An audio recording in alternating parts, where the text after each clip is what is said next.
What's up, everybody? This is Thomas K.R. Stovall, and this is Amplify Daily number 26, I believe. I'm not sure. Still in Atlanta, coming to you live and direct from the hotel at Avalon at a conference called Traffic Sales and Profits. So today, let me share my screen with y'all. We are talking about key number 3 in my 5 keys to attraction-based marketing. So key number 3 is frame hope inside of pain. And let me go to my next screen so I can tell y'all what that means. When I am selling to somebody, I only sell to people, particularly when I'm launching, I'm only selling to people in one of two places. Number one, they have tried and failed in the past to produce some particular result that they're getting ready to try to produce again, right? So they've already experienced failure in that thing. And person number two is somebody who's trying and failing right now to produce that result.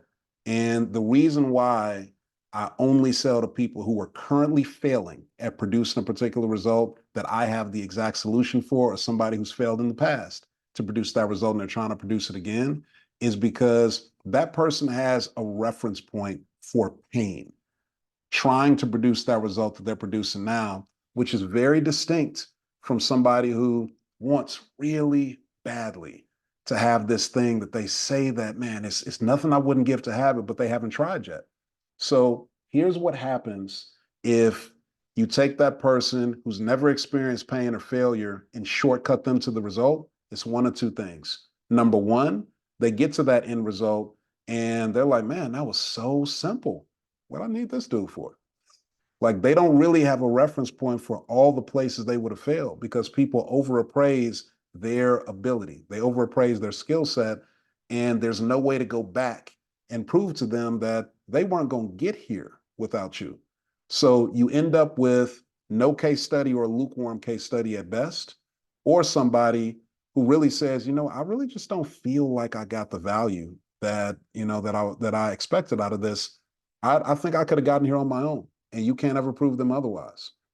So that person is harder to get a case study out of and to get value out of after the thing is done. And also, the second thing that happens is they're harder to sell because they don't have an experiential way to quantify what the service is that you're providing is worth. Somebody who's lost time, identity, resources, relationships, that's somebody who can look back and say, you know what, it's worth 5, 10, 15, 20 grand to me to never feel that again. So that's the reason why you want to frame hope inside of pain by only selling to people who have a reference point of pain that they can look back to and say, man, if you can keep me from ever having to feel this again or that thing again that I felt before, I'm willing to pay you whatever you're asking. So that is key number 3. Frame hope inside of pain. I will talk to you tomorrow with Amplify Daily number 4. Y'all have a great evening.